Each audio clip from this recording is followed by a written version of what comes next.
Hello, my religion friends. John Hilton here. Our episode today is being released on March 1st, 2025. A significant date because 30 years ago, in February of 1995, BYU religion professor Fred E. Woods began research on a topic that would captivate him for the next 3 decades. And today, the book he started writing all those years ago is finally being released. It's titled Ports to Posts: Latter-day Saints Gathering in the 19th Century. What topic could possibly hold someone's attention for 3 decades? It turns out it's a topic I had never thought very much about before, but after listening to this episode, I can't stop thinking about it. Dr. Woods has spent decades studying what he calls the sail before the trail, the lesser-known but vital portion of the Latter-day Saint immigration by sea to America during the 19th century. He includes not only the voyages, but also information about the ports they passed through and the posts they arrived at, as well as the consecrated LDS agents who assisted them along their journey to Zion. As part of his research, he created a BYU website where you can search for individual Latter-day Saints and learn about their voyages. Right after listening to this episode, I went to the site and typed in the name Hugh Hilton, my first Hilton ancestor to join the church. Within 5 seconds, I discovered that he set sail for America in January 1851, and I was able to read first-hand accounts from people who were on the ship with him. It was incredible. Throughout his research, Dr. Woods has gathered personal accounts from saints who crossed the ocean and what motivated them to do so. She talks about how it was difficult to make the journey, but she said, notwithstanding, but with the fire of Israel's God burning in my bosom, I forsook my home for the gospel's sake. The stories of these saints, their faith in Jesus Christ and willingness to sacrifice for Him are powerful. And in this episode, we get to learn from them. I'm your host, Professor John Hilton, and this is Why Religion. Each year, religion professors at Brigham Young University produce hundreds of publications on subjects related to the Church of Jesus Christ of Latter-day Saints. This podcast brings this research into one place to enlighten the everyday seeker of truth. Seek learning, even by study and also by faith. Interviewing the author, we discuss why the study was done, why it matters, and why the professor chooses to be both a scholar and a disciple. This is Why Religion. Research to enlighten your mind and strengthen your faith in Jesus Christ.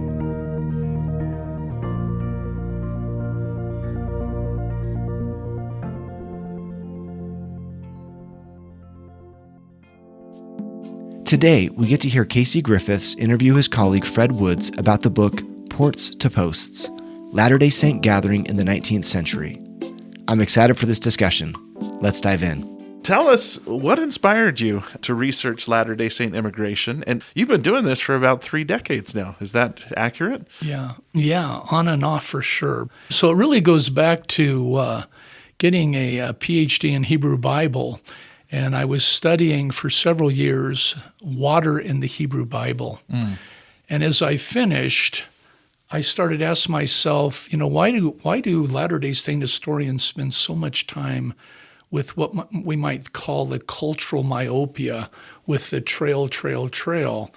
So I started asking myself, what about the sail before the trail? Have we missed the boat?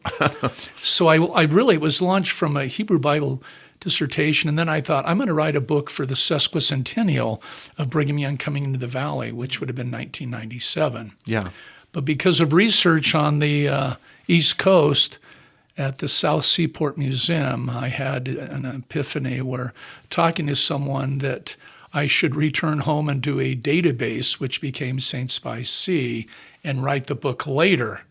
I didn't know that the book that I started in 1995 would be coming out 3 decades later, but it's been quite a story of stories and more stories. But so this is that book that you started in 1995. Yes, this is that book, which was going to be the sail before the trail, or have we missed the boat? But now it's Ports to Posts, and it's trying to capture different components that are often not talked about. We usually talk about the hand carts, which is only 3% of the journey, and the wagon travel, but we we really don't seem to do a lot with what happened before that. And 90% of the trip for most was by H2O, either by crossing oceans or rivers. Right. Right. So this book is a culmination in a lot of ways of 3 decades of research, and it brings together a lot of different research that you've done along the path. But I wanted to circle back to, you mentioned a Saints by Sea website. I remember you introducing this it was one of the first times I had a professor say, check out this website. In my collegiate experience, what were the components of Saints by the Sea? And this is what the maritime part of the book is based on, correct? Yeah, it's a distillation, a convergence of those really over 1,300 first-person accounts. So the idea was, it came out as the Mormon Immigration Index CD in 2000, okay? And it was sent to like 1,500 family history centers to get things launched. But then eventually we put it out online. CDs are kind of a thing of the past. And BYU started to host it. It's still going with the Harold B. Library. And Joe Everett has been my liaison the last few years. But now it's going to be moving over to the Center for Family History and Genealogy. And we plan to continue even more, because right now the focus has been the 19th century. But we are now moving into the idea of collecting more first-person accounts for the early 20th century. So it really goes from 1840 to 1932, but we just have the passenger list from 1891 to 32, and now we're trying to get those first-person accounts. So this is growing all the time. This is still going. Saints by Sea is still growing.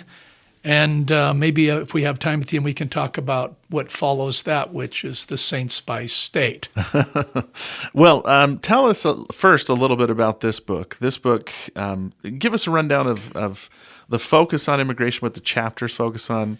Really, the big picture is that, of course, we're going to have the standard introduction and the gathering to places like New York, Ohio, Missouri, Nauvoo. But it's giving the big picture, I guess, from what most people are familiar with, even scholars that are really focusing on the trail experience, as I was saying. And this will give, in fact, I did a book on gathering to Nauvoo 20 years ago, which was more, again, of the maritime. Right. But this is capturing the Atlantic experience, Liverpool, over to New Orleans during the 1840 to 1854 period. Took 54 days. It's a long time going by sail, Little Be Steam, and then also the experience of going out to Boston, Philadelphia, New York, 65,000 coming mostly through Castle Garden that later becomes Ellis Island.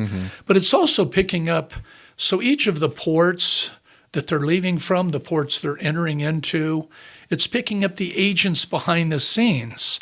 It's picking up the frontier outfitting post and how the Saints are using Fort Laramie, Fort Bridger. So it's bringing out these different components in various chapters and really wanting to capture why they came and then why they were willing when they came to Salt Lake to go wherever Brother Brigham, the American Moses, called them to go. Okay, so that's the big picture. There's tons of wonderful highlights that you've kind of woven into this. Individual stories. I was reading through one account. This is from Priscilla Staines. Yes. I love this. I'm just going to quote really briefly. I left the home of my birth to gather to Nauvoo. I was alone. It was a dreary winter day on which I went to Liverpool. The company with which I was to sail were all strangers to me. When I arrived at Liverpool and saw the ocean that would soon roll between me and all that I loved, my heart almost failed me, but I laid my idols all upon the altar.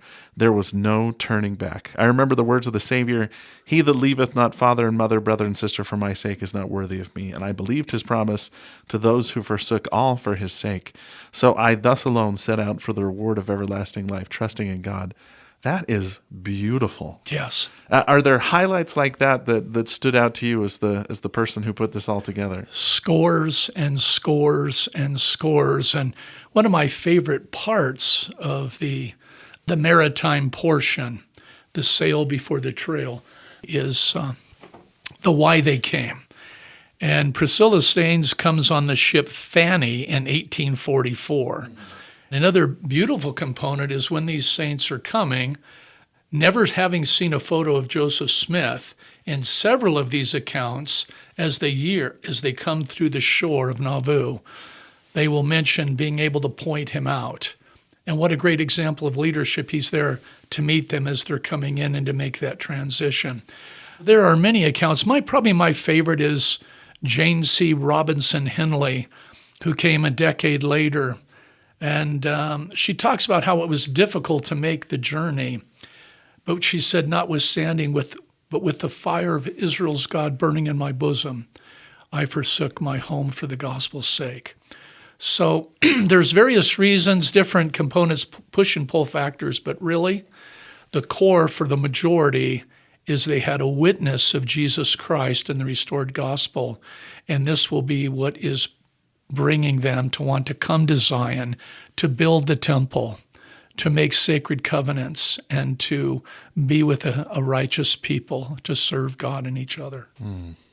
Now, she mentions Liverpool, and it feels like that is a central location for a lot of the British saints in particular. I've been to Liverpool and was surprised to see in the UK, halfway around the world, there's a monument to Latter-day Saints on the Liverpool docks. That's beautiful, by the way. Tell us a little bit about that location and how central it was to 19th century gathering. Yeah, so most people, when they hear Liverpool, they're thinking, I want to hold your hand. Yeah, actually, the monument is right down the dock from the Beatles Museum. Yeah, that's right. Really fun. But Liverpool was very, very important because this is where the mission home was located, mission headquarters, both for the European mission and anyway, what's going on right there in the British Isles.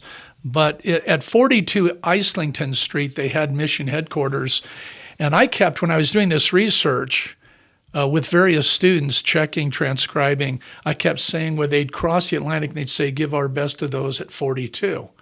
Well, I didn't know until well into the project that 42 Islington Street was actually mission headquarters. Oh, okay. So, yeah, this was a very important place. This is where it's really happening. I mean, most of the voyages in the 19th century are coming out of Liverpool. And it's quite fascinating. In the early period, you'd have people when the 12 went there in 1840, individually blessing the passengers before they're leaving. And then later, they just started blessing every single ship by the power of the priesthood. They dedicated it to be able to safely cross the Atlantic. But Liverpool was it's such a important place for Latter-day Saints. And because of the we'd call them maybe land sharks trying to rip people off, saying, hey, can I help you with your luggage? And you wouldn't see it again. Or can I help you with your lodging? And the price was jacked 3 times. They'd try to get them on the ships as quick as possible in order to avoid what was a very dangerous environment for immigrants. And Liverpool is very, very important. The nice thing about Saints by Sea website is you can type in the word Liverpool and immediately have hundreds of first-person accounts. So if you were writing a paper on the history of the church in Liverpool, you don't have to get it where the cattle have muddled in it downstream. You can get it from the source. Authentic voice, first-person accounts of people who are actually there. Oh, and speaking of first-person accounts, your book contains not only perspectives of Latter-day Saints, but perspectives of non-Latter-day Saints. Yes. Tell us a little bit, what were some interesting things you gleaned from non-Latter-day Saints who are observing this phenomenon of people gathering? Yeah, I think this is probably one of my favorite portions of the website because, you know, a lot of people, especially those that read a lot of LDS history, they're familiar with Charles Dickens, who comes on the ship Amazon. Yes. 895 people. This is 1863, about the time of Gettysburg, the Battle of Gettysburg. Well, he goes on deck to make fun of the saints. But when he sees the hygiene and the order, and he meets George Buchanan, who later serves in the First Presidency, he makes the comment that they were, in their degree, the pick and flower of England. But it isn't just Dickens. One of my favorite stories happens in 1854 when Samuel Richards, who's the president of the European Mission, he's the guy over immigration, and he gets this order from the Queen that he is to be down to meet with the committee with the House of Commons. So he goes down to Parliament. There's 16 members on this committee. They put him in, they're sitting in a half circle.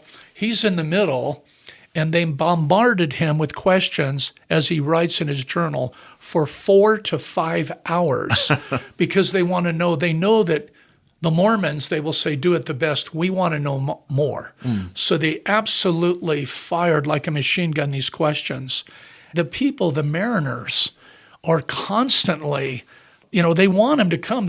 Some of them have kind of a superstition, and they're thinking if we have Mormons on board, when a terrible storm hits or whatever, it's like, you guys need to pray. It's going down. But probably my favorite, as far as storm accounts, is really the story of the International. It's 1853. The ship is named International. The name of the ship, is the International. And so it was interesting. It was April 6th of 1853, and they're having this celebration of the 23rd anniversary of the church. But there's more to it. The rest of it is that right before that, Captain David Brown from Mystic, Connecticut, has been fighting a storm for 2 days in a sailing vessel, very different than steam. And so he falls asleep, and he has a dream that he and his crew are going to be baptized by these Mormons. Well, by this time, April 6th of 1853, they made it through the storm, and 18 of the 19 of the mariners that were on board were actually baptized. They do it on like an improvised platform.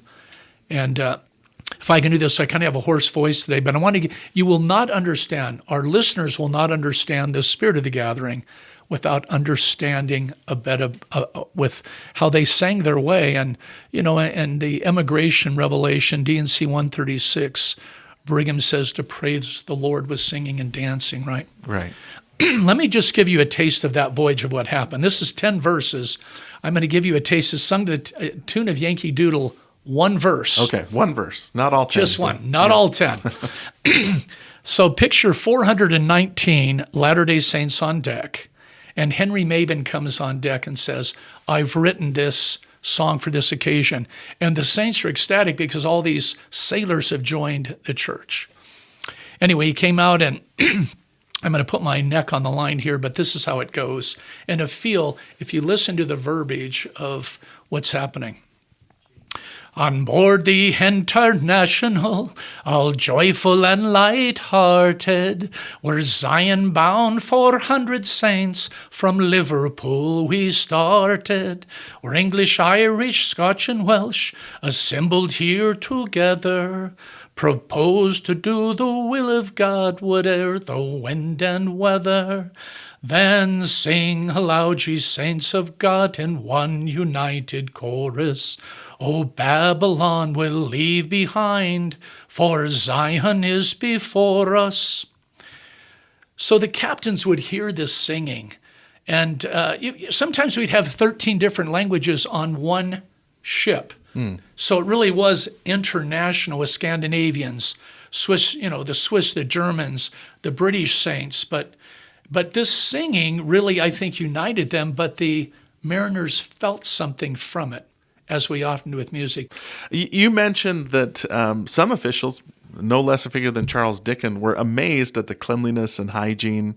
How were the saints organized? When you're on a ship, do you have a bishop, a branch president, or what was their organizational scheme like while they're traveling? So, just to begin with, before they actually left, there would be like a stake president, the voyage leader, And there would be different wards. So sometimes maybe, if you have 1,300 people, you're going to have, a lot of wards.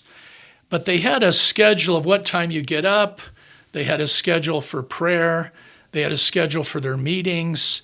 And so it was, and the captains are doing a comparative analysis. They've heard stories about these word Mormons, but when they're actually observing it, they love hygiene. They love order. And so there's a routine. But I would say this, there's this social microcosm, because you've done travel tours and things. Yeah. When people are traveling together, you get to know each other, get to know the bus driver, right? Well, if you're going 54 days by sea, you really get to know people. And it's really interesting that how these dynamics play out. It's a perfect cultural microcosm where you're seeing all kinds of things happening. And sometimes the saints couldn't fill the ship with all Latter-day Saints. So when you have hundreds of those that are not, all of this is going on, baptisms, the mariners. It's a very exciting part of the trip. And I think it's far more exciting than hand carts and wagon travel, to be honest with you. And you mentioned baptisms. Would they literally just lower a platform Well, off they the would boat have an while the boat's improvised sailing? platform. Sometimes they do it in a barrel, sometimes off the side of the ship with this, as I say, improvised platform. But they would actually do it right there on the vessels. And it's these kinds of stories are very, very exciting. Now let me talk about a different structural feature, which a lot of members of the church, I think, are sort of familiar with, but maybe don't appreciate it, and that is the Perpetual Immigration Fund. Yes. The PEF. Yeah. Tell us how that works for a Latter-day Saint immigrant. Yeah. It's technically the Perpetual Emigrating Fund, established in 1849, and what's really interesting, they would classify Latter-day Saints in three categories. So the first, the independent group, consisted of those who could pay their entire way to Utah. The second category included ordinary immigrants, those who had enough money to cross the ocean and were forced to work at a port, city, frontier outfitting post before going on. And then the third group was called the PEF immigrants, who were assisted almost entirely by funds from the Perpetual Emigrating Fund. So it was revolving loan, so to speak. So what would happen, and about 30,000 of some 90,000 used it, so about a third.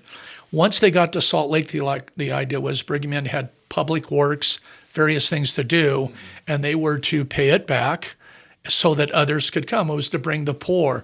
One of my favorite stories is when Brigham Young, we talk about the word of wisdom, and we think, boy, in 1833, that was it. We didn't have any more problems. Well, one of my favorite stories is when Brigham Young's typical Brigham Young vintage. He says to the brethren, I'll tell you what, brethren, if you give me the money I need to bring the poor from Europe, I'll let you chew another year.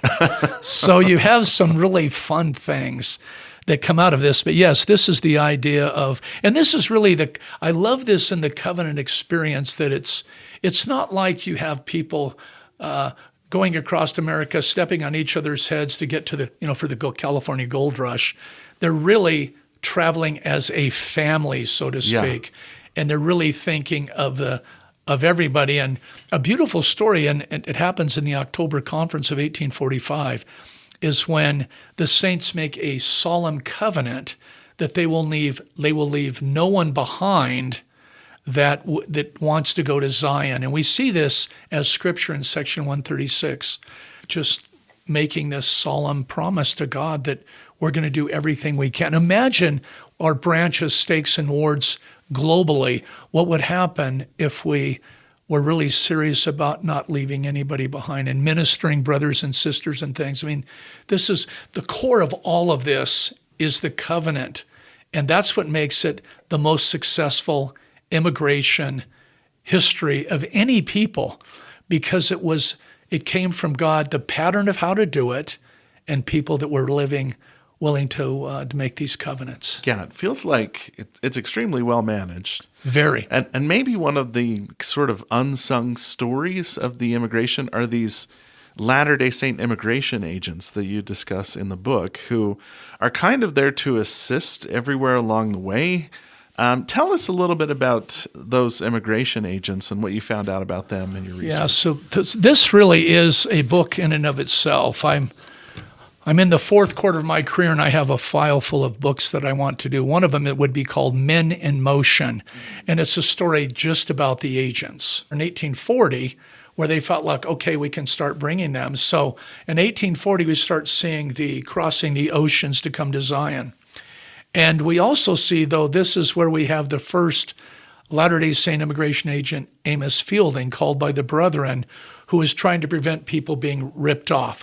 So we always had someone, it was usually an apostle in Liverpool, but we also have them in Boston, Philadelphia, New York, inland port of St. Louis, for example. But there's some really interesting stories that you wouldn't probably see in general conference, and I'd like to share one with them. I think our listeners would find this really interesting, about Lucius Scoville. Okay. Many of our listeners have been to Nauvoo. They've been to Scoville Bakery, right? Well, he's asked to go to New Orleans by Brother Brigham, and people usually didn't say no to Brother Brigham. So it's in 1849, beginning of the year. He's thinking gold like everybody else. Brigham puts him there. He only has $2.50 to his name, and he's wondering, how am I going to set up immigration? Because the ships would come Liverpool to New Orleans at that time. Then they'd take a steamboat up the Mississippi into Nauvoo. So, and at this time, not that, actually that's after Nauvoo, so they take a left turn at St. Louis and go west, because now we're out of the post-Nauvoo period. So up the Mississippi. Well, anyway, I want to just share this little account. He was inspired to go to French Quarter in New Orleans and to go to Calaboose Square, and he was impressed that he should go and buy a lottery ticket. Well, this guy didn't gamble. I mean, the feelings were just so foreign to him. But he kept having the prompting, so he said, I entered the store in the French Quarter. I felt like I'd be very familiar with the Frenchman that was working at that time. I inquired if he had lottery tickets for sale. He asked me who told him that lottery tickets for sale. He said, I don't sell those. He said, it's against the law.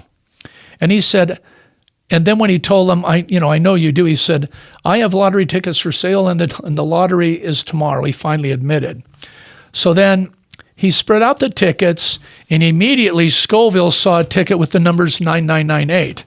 I asked him the price of it. He said $250. I took the ticket and paid for it.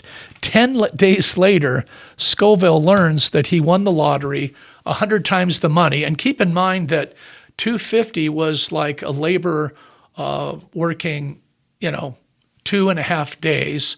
So if it was a dollar a day, then it's 100 times more. So he won about $30,000 in currency now. Okay. And that's what he would use to bring the saints coming from the British Isles at that time on to Zion. But this is certainly not advocating gambling, but the Lord works in mysterious ways, right? Right. And in this case, he worked through gambling, and I think we're okay with that. Yeah, me too.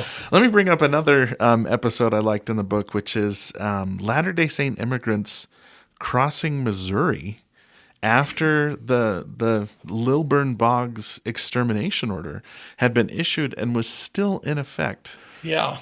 So the extermination order 1838, they didn't rescind the order technically on the books until 1976. Yeah. Right? So there was kind of an uneasy truce. If they're passing through, we're happy to take your money for supplies and things. But one of the most beautiful stories, Casey, is what happens in 1852. And that is when the steamboat Saluda explodes that had, scores of Latter-day Saints on board, as well as people not of our faith. And so it happens just on the border of Jackson County, where we've had so many problems, in a town called Lexington.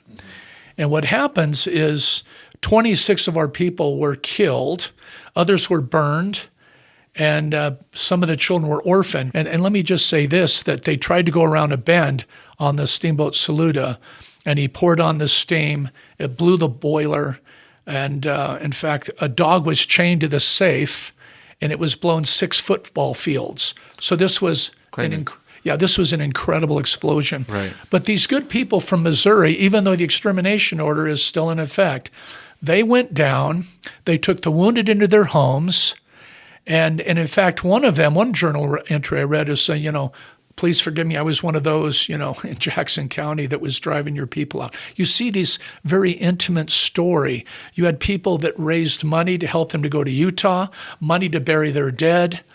And so I love the account that Abraham Smoot gives, where he makes the comment of thanking the people. This is exactly what he said. He said, "I shall never forget the kindness of the citizens of Lexington in caring for the living and burying the dead. The Lord certainly inspired them to do all that sympathy and benevolence could suggest in aid of the afflicted." So the Smoot Administration Building at BYU, of course, is named after him. But I love this because it begins a time of healing.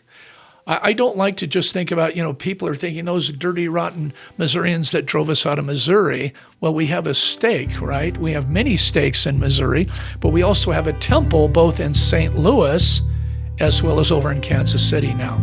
If you're interested in more high-quality gospel scholarship, consider attending the BYU Student Symposium. The 2025 Student Symposium will be held on Friday, March 14th from 9 a.m. to 12 p.m. in the Wilkinson Center.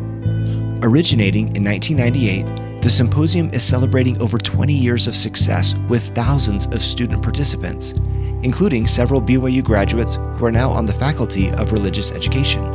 The symposium strives to improve student writing and research skills, foster a climate of student scholarship in religious education, and reward excellence in such scholarship with prizes and awards. The Student Symposium also includes a display of student religious art. The art will be displayed in the Wilkinson Center during the symposium, and it will appear later in the first floor lobby of the Joseph Smith Building until the end of the year. I hope to see you there. We've been listening to Dr. Woods share accounts of the saints who traveled across the sea. In part 2, he offers some perspectives on what it means for the saints to gather together. I want to shift gears a little bit and talk about the big picture. Behind all these remarkable stories of immigration is a unique Latter-day Saint teaching, which is the doctrine of the gathering.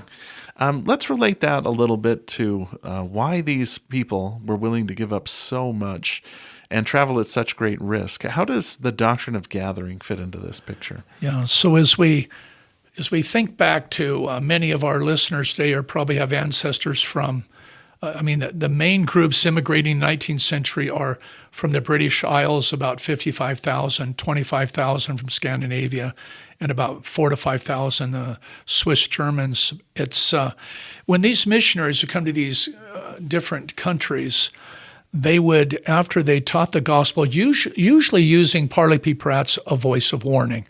After a person had a witness, those missionaries would tell them that they had a responsibility to gather to Zion. It's interesting, even before 1830, when the church is officially organized, we have in the Doctrine and Covenants in section 29, the instruction from the prophet Joseph that the charge, you are to bring to pass the gathering of mine elect.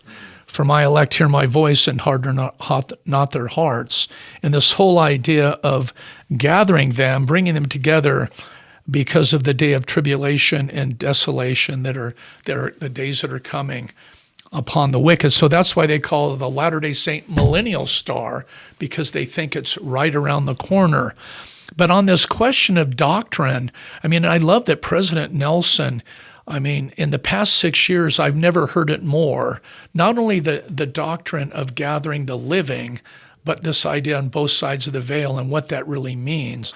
D&C 136 is the only canonized revelation we have in the Doctrine and Covenants from Brigham Young. Yes. This particular revelation, I think, is so critical because it makes points not only of how to cross the trail in 47, but it gives us the sail, rail, trail pattern that you are modern day Israel, right?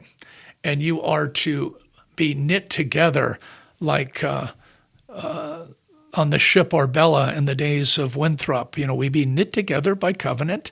They are to be one. They are to be one with God vertically, one with each other, and they are to do it under the direction of the 12. We have the structure of organization, which we see both by land and by sea. We have the concept of making a sacred covenant that no one will be left behind. Just maybe one quick comment about Brigham Young. I mean, you hear different things about Brigham Young. I mean, you see cartoons, about polygamy and things that are, if you're a Latter-day Saint, you kind of squint a bit. And because this was truly a remarkable prophet that I love Leonard Arrington's phrase of being an American Moses. He was really the master of colonization and immigration. But the reason why he was is because he went to the master who taught him how to do it. Right. And we see this inspiration with the correspondence between the agents. I mean, we knew how to do it. They would have a shipping list. We knew exactly who was coming, if they were making shoes, miner, whatever the profession was. And so as soon as they would get to one of these different ports, if they didn't have enough money to go all the way to Zion, the missionaries were looking for jobs. They had them in place. It was really a remarkable story. And he also was visionary. I've read a number of accounts where Brigham Young in that Vanguard company in the spring of 47, Brigham Young would, day by day, they'd be looking at the best way to lay the track that wouldn't come in for another 2 decades, right? So we have first-person accounts of people talking about, like James Weiler. Many times when gathered around the campfire, we would plan and talk over the future of our dreary wastes through which we were traveling. I remember more than once the possibility of a railroad to the Pacific was spoken of as being in the near future. So there in his mind, Brigham is already thinking. He was one of the first people to buy stock in the Union Pacific Railroad. So, he's on top of it. He knows the best routes to go. And one thing about Brigham Young is he's innovative. Very. We always associate him with handcarts, and the handcart tragedy, but most people don't remember that, the first handcart company, which left on time and followed Brigham Young's instructions, had no deaths. That he really, really did innovate well and was willing to shift tactics to get people here as efficiently and as inexpensively as possible. Love that. And one thing I wanted to mention, I think most Latter-day Saints don't know, we talk about, there's 10 handcart companies, and 2 of them, the William Martin Handcart Company, had serious problems, about 200 deaths. Sure. But the reason why we're looking at, a lot of people look at what's happening on the plains, the root of that problem was because of the Crimean War, they couldn't get ships in time, and that's why they're leaving so late in the game. Yeah. And that's why it's so late in the season. So it wasn't so much on the trail, it was the sail portion on the other side of the pond where we have that problem. Why they start so late. Yes. And run into issues. Well, let me ask a couple more questions. There's military posts on the trail like Fort Laramie and Fort Bridger, and there's also interactions with Native Americans as they travel. What are some experiences that stand out there? Okay, well, this is something I'm interested in doing more with, actually. This is another one of those projects because it's so rich. Mm-hmm.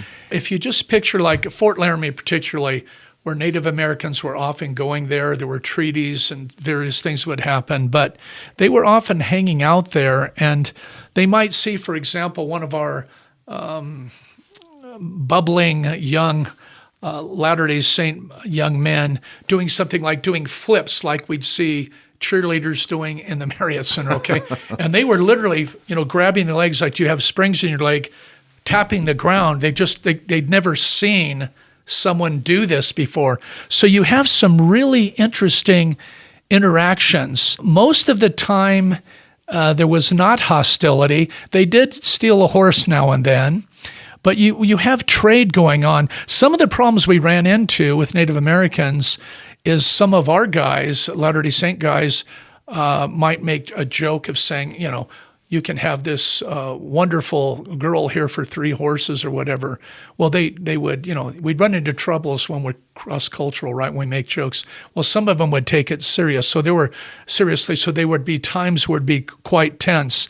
But some of the things we do see is Native Americans wanting to trade their priceless horses for some of these beautiful Latter-day Saints.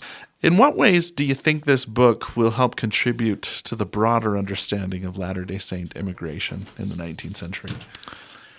Well, I would just say this, that I mean, I'm not the only one that's done maritime. Conway Sane did 2 important books 40 years ago that I've tried to build on.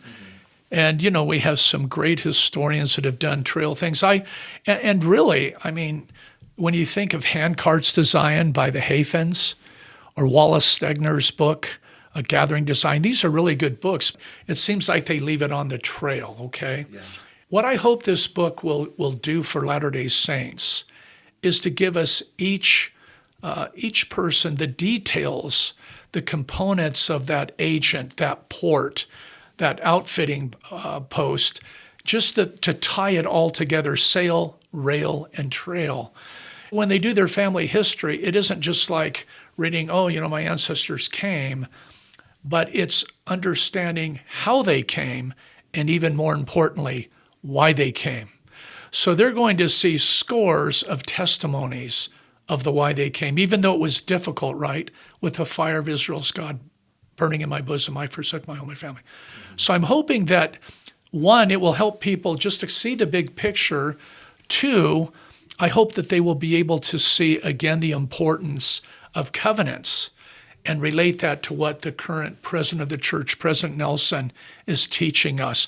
So it will connect the past to the present. And just on this very point, I was very touched when this Swiss convert, Frederick Zog, came to Zion in 1855. And he asked a man that came to pick him up, he was going to work for him, he asked, "Is this Zion?" And the response of this wise man by the name of Hershey, he said, "Yes, if you make it so." Right? So we don't move to Zion, we build it where it's at, really. It's not the state we live in, but the state we live in internally. This Frederick Zog later wrote, "These words left a deep impression in my mind. If you make it so became my motto." I'm hoping Latter-day Saints can really understand better, where did the Mormon trail begin for me and my family? What are the details of how it happened? But more importantly, what can I do to help my brothers and sisters in a covenant relationship with God to go to a far greater land of promise? Yeah, I don't know if we appreciate what a huge sacrifice it was. Incredible. To do what they did. And tying this further to how this relates to us today, you've talked about a gathering to Zion, to the Intermountain West, that then leads to a scattering where people leave the Intermountain West and out migrate. And that's sort of where that's the next page in your research, right? Tell us about what you're working on right now. Yeah, so thanks for asking that. I did Saints by Sea now for some time, and now since 2020, I'm doing Saints by State. So as you mentioned, we have the gathering of the scattered, and now we're having the scattering of the gathered. So it's really telling the story in all 50 states of the genesis and development of going from a twig to a temple. The pre-stake era. So I'm interviewing people that have lived in a state the longest, also public affairs people, really trying to understand this, but we're doing it with these different components. One is we're doing it with detailed encyclopedic entries. Another way we're doing this is an exhaustive list as far as sources, bibliographic material of everything ever written by on the church in all 50 states. This is coupled with thousands of first-person accounts. And then also I'm very busy doing documentary films. 3 we're wrapping up this month, the Saints of Montana, the Saints flood fight in Cassia County, the Burley, Oakley area, and then St. Louis. So sleeping and eating have become a burden. I have a wonderful team of people that I work with and supportive students that do transcriptions. But yeah, I'm very excited. The reason we're doing this is a 10-year project in anticipation of the bicentenary of the church that we celebrate in 2030. So we're working ahead of the game so that we don't just have the voice of Utah as a state, but all 50 states to celebrate the restoration of the gospel of Jesus Christ. Any states you're looking forward to doing that you haven't done yet? Each one, to be honest with you, I'm going to be leaving in spring. I'm still teaching classes. I'll be going to Texas, which is a very, very big state. But it's been so fun. I mentioned earlier when we weren't on record here, but it's so fun to go to the South. And I mentioned there was this man from Mississippi, with his accent, his story. I said, Ira, tell me about your branch. And his response, branch? Why, it was nothing but a twig. So you have just a rich north, south, east, and west. There are great Latter-day Saints. That's what I've learned in every state. And they have a story. They may not be a general authority or a stake president or bishop, but they are faithful saints like those of old that were willing to follow the Savior. And that's the beauty of this. It really is the story of the gathering is a story of people that were willing not only to follow church leaders, but more importantly, the Lord Jesus Christ. If you're interested in reading the book, Ports to Posts, Latter-day Gathering in the 19th Century, you can find a link to where you can purchase it in our show notes and on our website, whyreligion.byu.edu. Here, you can also find additional information about Professor Woods, including some of his other writings, as well as a link to Why Religion Episode 82, where Professor Woods shares historical insights about the Saints of Las Vegas. And don't forget, you definitely want to check out the Saints by Sea website. You can find it at saintsbysea, that's C as in SEA, .lib.byu.edu. But for now, it's time for our last segment, Part 3, where we get a little more personal. Here, Fred shares how his research has strengthened his faith in Jesus Christ.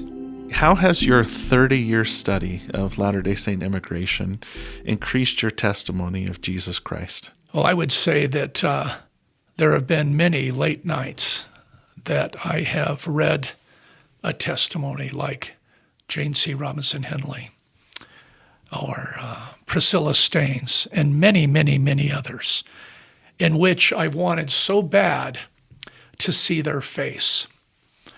And when I do finally find that photo and I'm looking at it, it's as if, the gatherings on both sides of the veil, it's as if they're saying, I am so glad that you and your team have found my story. I want it told. They want to speak from the dust, so to speak.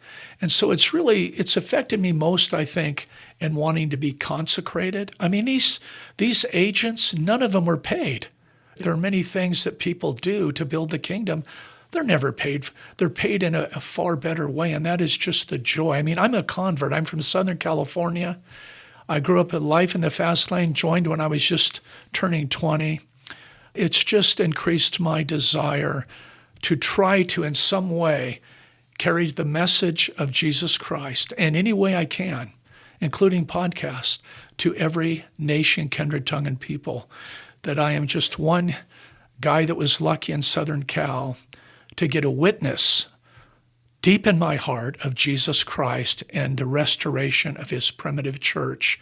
And I want to share that as far and as wide as I can. And so this study of gathering is really in me to want to, in an appropriate way, share the gospel with my friends. And those, there's many people in the academic world that I want to reach them too, but I don't want to shove it down their throat.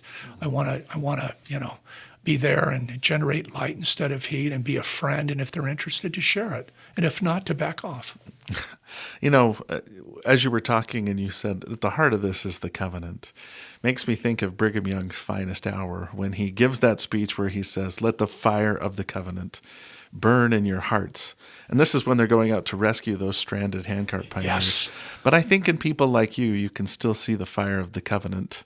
Not to travel across continents, but to gather these stories to help people understand and appreciate that it's really those covenants that drive us to do these wonderful works that help build the kingdom of God. Yeah. When I go into the homes of these Latter-day Saints, you talk about how my testimony's been strengthened, really in a very personal way. It's been in the homes of these ordinary folks that I know would do again and again whatever they were asked, especially patriarchs. There's something about going through the threshold of a home of a patriarch, and I hear the same thing from every one of them and across America. And that is when I ask them, what have you learned as a patriarch? It's that God loves all his children.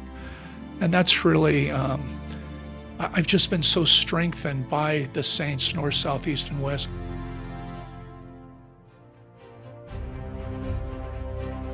Thanks for listening to Why Religion. This podcast is a production of religious education at Brigham Young University in Provo, Utah. My name is John Hilton, the host and producer. The Why Religion podcast team also includes from BYU Religious Education, Professors Jenna Erickson, Casey Griffiths, Jared Halverson, Travis Searle, Ryan Sharp, Hank Smith, and Brad Wilcox. Promotional materials were created and distributed by Leanne Kopis and Katie King. Recording, mixing, and original music was done by BYU students Alec Galloway and Ethan Arkell. Original music and scoring for the Why Religion podcast was also created by the fabulous BYU student musicians Grant Cagle, Sam Clausen, Colette Jones, Alistair Scheuermann. If you enjoy what you've heard, please like and subscribe to Why Religion and leave us a rating. This really helps others discover the podcast. And join us next time as we continue to bring the everyday Latter-day Saint fascinating gospel studies done by BYU religion professors to enlighten your mind and strengthen your faith in Jesus Christ.